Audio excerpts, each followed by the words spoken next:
En cuanto a las inversiones en obras por parte de la Consejería de Fomento, se han aprobado hoy un total de inversiones que suman más de 6 millones de euros. La mayor cuantía, que supera los 3 millones de euros, va destinada a las obras de ampliación y de mejora de la hospedería Puente de Alconétar de la localidad cacereña de Garrovilla de Alconétar.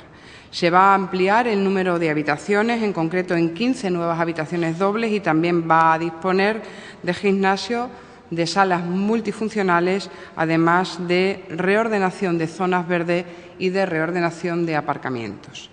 Y dentro de ese paquete de más de 6 millones de euros en inversión se incluye también una partida de 1,6 millones de euros para el repintado de marcas viables de la red autonómica de carreteras.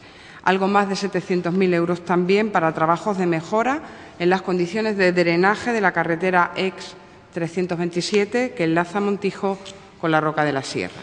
Y, por último, 678.000 euros para contratar la obra de la nueva estación depuradora del municipio cacereño de Piedrasalvas.